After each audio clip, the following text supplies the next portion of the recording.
మీ పేరు చెప్పండి అమ్మా, ఏం చేస్తారు మీరు? నా పేరు మమత. నేను వేములవాడ పట్టణంలో బీడీలు చేసుకుంటున్నాను. ఇప్పుడు 10 సంవత్సరాలు అవుతుంది నేను ఏంటి మీ సమస్య? ఈ రోజు ఇక్కడ కలెక్టరేట్ ముందు ధర్నా నిర్వహిస్తున్నారు. సో ఎందుకు చేస్తున్నారు?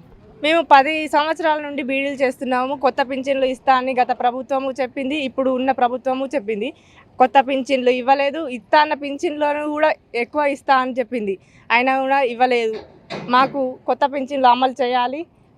మాకు ఇప్పుడు 1000కి 250 ఇస్తుంది, మాకు ఇంకా 500 పెంచాలి. ఒక మధ్యతరగతి కుటుంబం బతకాలంటే కనీసం 10,000 15,000 లేకుండా ఏది బతకలేము ఈ సమాజంలో.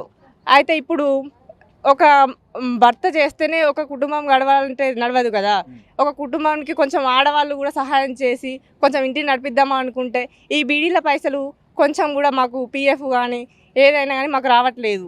దానికోసమే మేము ధర్నా చేస్తాం. ఎలక్షన్లు అప్పుడు లీడర్స్, ఎమ్మెల్యేలు, ఎంపీలు అందరు వస్తారు కదా, అంటే మీరు ఎవరికి చెప్పలేదా మీకు సమస్యలు? చెప్పినాం, మాకు డబ్బులు సరిపోవట్లేదు అని చెప్పినాం, చేస్తాము, మా ప్రభుత్వం వచ్చినాక చేస్తాము అని చెప్పారు. ఇంకా చెప్పినప్పుడు మనము కూడా మనం నమ్ముతాం కదా అండి. చెప్పినాము, అయినా కానీ మీకు ఇన్ని రోజులు అవుతుంది వాళ్ళు వచ్చి, ఈ ప్రభుత్వం వచ్చి, అయినా కానీ ఇప్పుడు చేస్తాం రేపు చేస్తామని అంటున్నారు కానీ ఇంతవరకు అమలు చేయలేదు. కొత్త పింఛన్లు ఇవ్వలేదు. ఇస్తా అన్న పింఛన్లు, పెంచుతా అన్న పింఛన్లను కూడా పెంచలేదు. ఇప్పుడు అంటే ఇప్పుడు ప్రభుత్వానికి ఏం చెప్పాలనుకుంటారు? కొత్త పింఛన్లు వెంటనే మాకు అమలు చేయాలి. మాకు ఇప్పుడు 2,000 ఇస్తా, అప్పుడు 2,000 ఇస్తారు, ఇప్పుడు 4,000 ఇస్తా అన్న పింఛన్ వెంటనే మాకు అమలు చేయాలి.